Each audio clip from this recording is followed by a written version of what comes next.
ဘယ်တော့မှမူသားစကားမပြောအပ်တဲ့လူ၃မျိုးရှိတယ်တဲ့တစ်မျိုးကတော့ဘာလဲဆိုတော့ဆရာများဆိုတာမိမိရဲ့တပည့်များကိုဘယ်တော့မှမူသားမပြောရဘူးတဲ့မမှန်ကန်တဲ့စကားဘယ်တော့မှမပြောရဘူးတဲ့ဒုတိယကဘာလဲဆိုတော့ဆရာ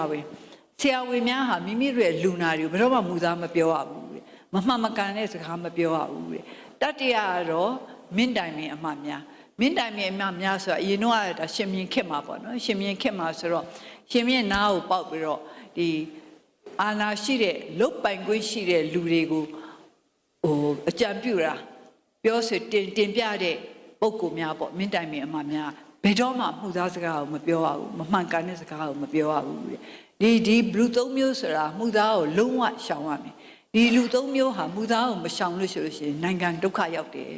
ဘာဖြစ်လို့လဲဆိုတော့ဆရာများဟာတပည့်တွေကိုလိန်လည်ပြီးတော့သင်ကြားလို့ရှိလို့ရှိရင်ဒီတပည့်ပေါင်းများစွာဟာသူလိန်လည်ပြီးတော့မှုသားတွေနဲ့ပူသားတွေအခြေခံပြီးတော့သင်ကြားခဲ့တဲ့အတွေးခေါ်တွေနဲ့ကြီးပြင်းလာလို့ရှိရင်ဒီလူတန်ဝင်တွေဒုက္ခများလိမ့်မယ်ဆရာဝန်များဟာကိုယ့်ရဲ့လူနာများကိုလှည့်ပြားပြီးတော့တနာလိုပဲဖြစ်ဖြစ်လှည့်ပြားပြီးတော့ဒါမှမဟုတ်မြင်းပေါ်ချလိုပဲဖြစ်ဖြစ်လှည့်ပြားပြီးတော့မှုသားပြောလို့ရှိလို့ရှိရင်လေဒီရရဲ့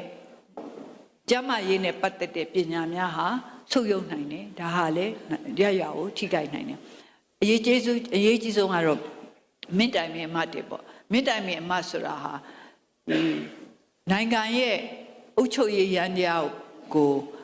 လေပတ်အောင်လုပ်နိုင်တဲ့ပုံကိုယ်တွေနားကိုမူသားစကားတွေမမှန်တဲ့စကားတွေရောက်လို့ရှိလို့ရှိရင်ဒီနိုင်ငံရဲ့အုပ်ချုပ်ရေးဟာလွယ်ချော်ဖြစ်တတ်တယ်အဲ့တော့တနိုင်ငံလုံးဟာကမောက်ကမဖြစ်သွားနိုင်ပါတယ်ဒါကြောင့်ကျမတို့ဟာအချင်းချင်းဆက်ဆံတဲ့အခါမှာအမှန်တရားကိုအခြေခံပြီးတော့ဆက်ဆံဖို့လိုတယ်တခါတလေအမှန်တရားအရာလှုပ်တာဟာမူသားပြောတာတဲ့အများကြီးပို့ပြီးတော့ခက်တယ်လို့မြင်ရတယ်ဒါရေတိုပါပဲရေတိုမှာတော့မူသားလေးပြောလိုက်လို့ရှိရင်လွယ်ကူနဲ့ကိစ္စတစ်ခုကပြတ်ကောင်းပြတ်သွားလိမ့်မယ်ဒါပေမဲ့လုံးဝပြတ်မှာမဟုတ်ပါ